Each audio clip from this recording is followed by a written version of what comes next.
आदरणीय मेरे प्रिय दोस्तों और भक्तों, आपके समक्ष श्री भक्तमाल से श्री वामनावतार की कथा आपके समक्ष रख रहा हूँ।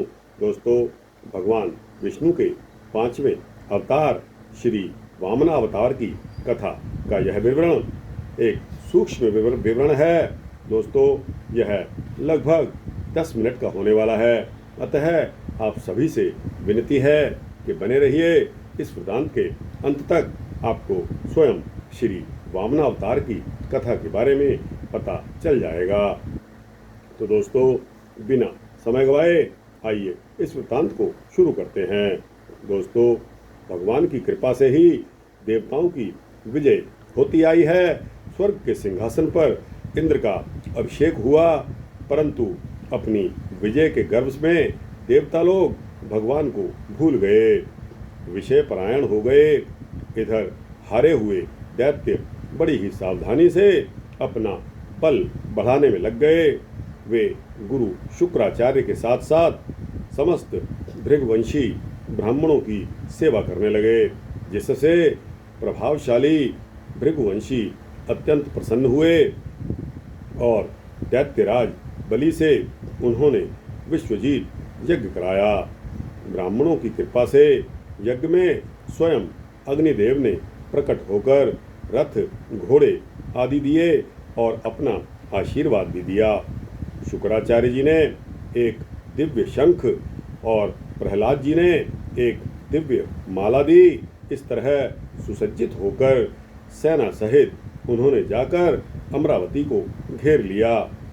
देवगुरु बृहस्पति के आदेश के अनुसार देवताओं सहित इंद्र ने स्वर्ग को छोड़ दिया और कहीं अन्य जा छिपे। विश्व विजयी हो जाने पर भृगवंशियों ने बलि से 100 अश्वमेध यज्ञ करवाए। इस तरह प्राप्त समृद्ध राज्य लक्ष्मी का उपभोग वे बड़ी उदारता से करने लगे। अपने पुत्रों का ऐश्वर्य, राज आदि छिन जाने से माता आदिति बहुत दुखी हुई। अपने पति कश्यप जी के उपदेश से उन्होंने पयोव्रत किया।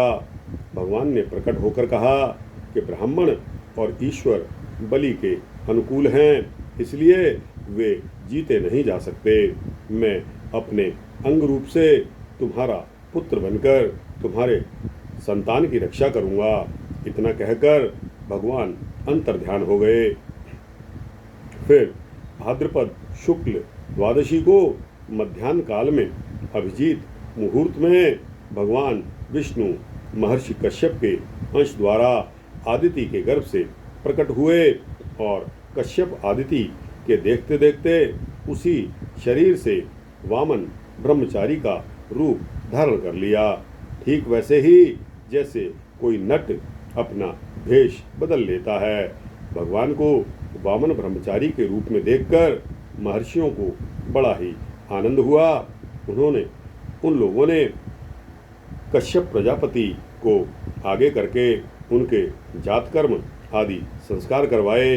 जब उनका उपनयन संस्कार होने लगा, तब सूर्य ने उन्हें गायत्री का उपदेश दिया, बृहस्पति ने यज्ञोपवीत और कश्यप ने मेखला दी, पृथ्वी ने कृष्ण मृग चर्म, वनस्पतियों के स्वामी चंद्रमा ने दंड, माता आदिति ने कौपीन और उत्तरीय वस्त्र, आकाश के अभिमानी देवता ने छत्र, ब्रह्मा ने कमंडल, सप्तर्षियों ने कुश और सरस्वती ने रुद्राक्ष की माला समर्पित की। कुबेर ने भिक्षा पात्र और साक्षात जन्म माता अन्नपूर्णा ने भिक्षा दी। इस प्रकार उनकी ब्रह्मचर्य दीक्षा पूर्ण हो गई। उसी समय भगवान ने सुना कि सब प्रकार की सामग्रियों से संपन्न यशस्वी बलि भृगुवंशी ब्राह्मणों के आदेशानुसार बहुत से अश्वमेध यज्ञ कर रहे हैं। तब उन्होंने वहां के लिए यात्रा शुरू कर दी। राजा बलि नर्मदा नदी के उत्तर तट पर भृगु कच्छ नामक क्षेत्र में भृगुवंशियों के आदेश के अनुसार एक श्रेष्ठ यज्ञ का अनुष्ठान कर रहे थे। ठीक उसी समय हाथ में छत्र, दंड और जल से भरा कमंडल लिए वामन भगवान अश्वमेध के मंडप में जाकर प्रवेश कर जाते हैं। वे कमर में मूंज की मेखला और गले में यज्ञोपवीत धारण किए हुए थे। बगल में मृग चर्म और जटा सिर पर थी। राजा बलि ने स्वागत वाणी से उनका अभिनंदन किया और चारों ओर उनके चरणों को पखारकर चरण तीर्थ को मस्तक पर रखा। फिर बटु रूपधारी भगवान से बोले कि ब्राह्मण कुमार, ऐसा जान पड़ता है कि आप कुछ चाहते हैं। आप जो कुछ भी चाहते हैं अवश्य ही वह सब मुझसे मांग लीजिए।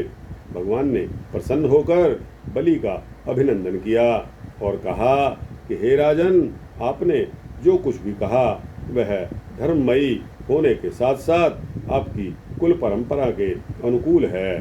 फिर यह कहकर उन्होंने बलि के पूर्वजों का यशोगान भी किया।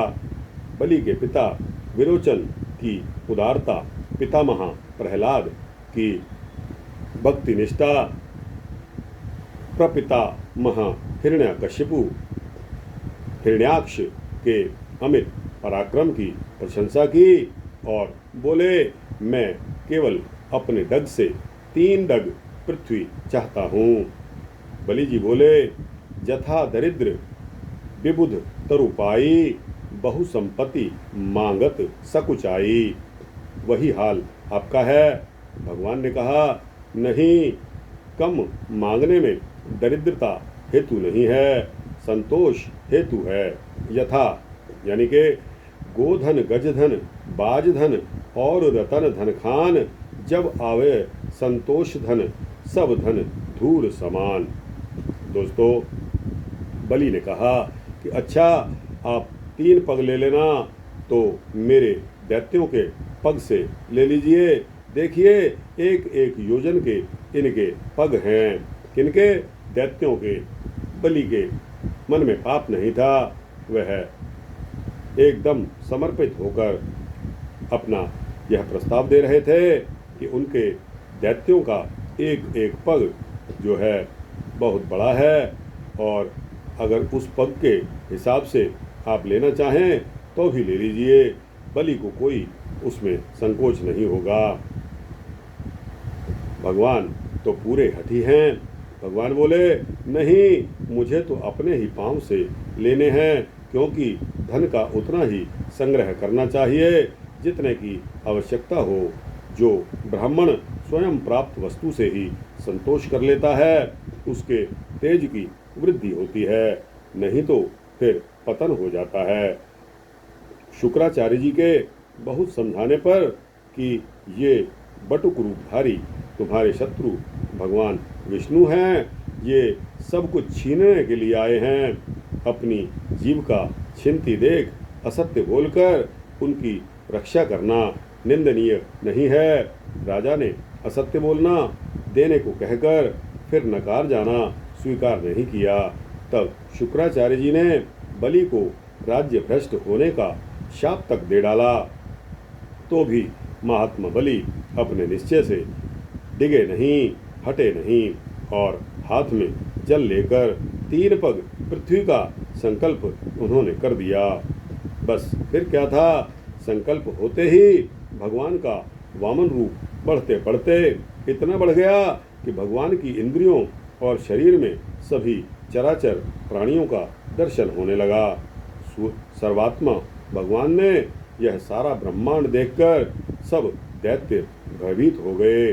उन्होंने एक डग से बलि की सारी पृथ्वी को नाप लिया। शरीर से नभ और भुजाओं से सभी दिशाएं घेर ली। दूसरे पग से स्वर्ग को नाप लिया। तीसरा पग रखने के लिए बलि की कोई भी वस्तु नहीं बची।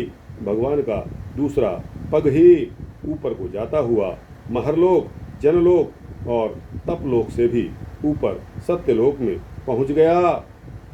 श्री ब्रह्मा जी ने विश्वरूप भगवान के ऊपर उठे हुए चरण का अर्घ, पाद्य, पूजन और प्रक्षालन किया।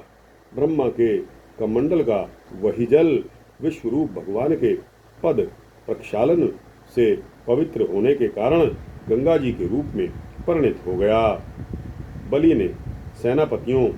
के सेनापतियों ने यह जानकर कि यह भिक्षुक ब्रह्मचारी तो हम लोगों का बैरी है, जो अपने को छिपाकर देवताओं का काम करना चाहता है, और राजा तो यज्ञ में दीक्षित होने से कुछ कहेंगे नहीं, वामन भगवान पर अस्त्र चलाया, पर भगवत पार्षदों ने उन्हें खदेड़ा।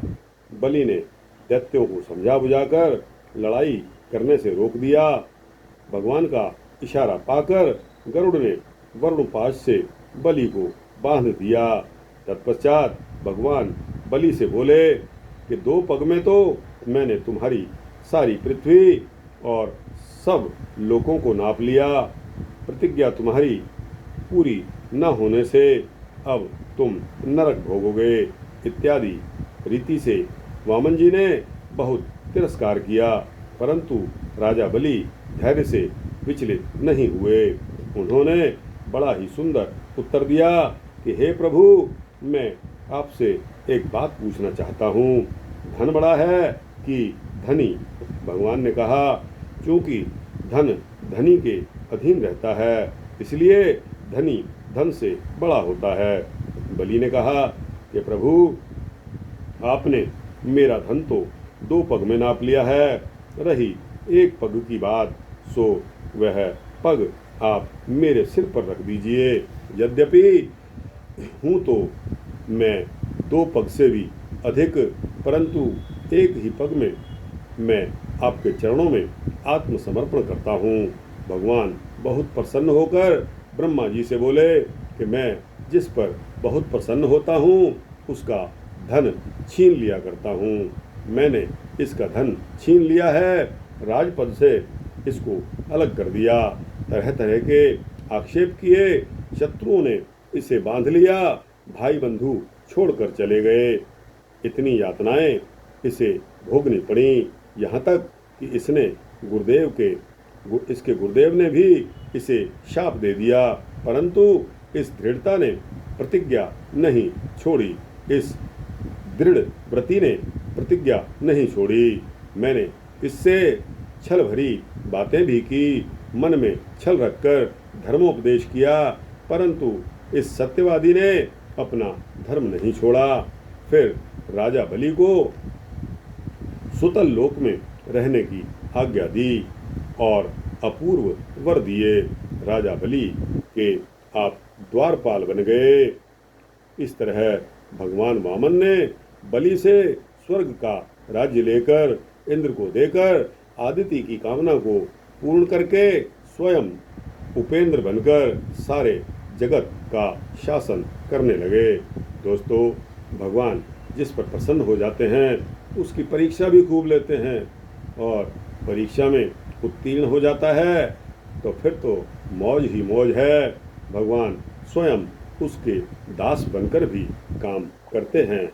दोस्तों, यह 5वें अवतार श्री वामन अवतार की कथा आपके समक्ष रखी।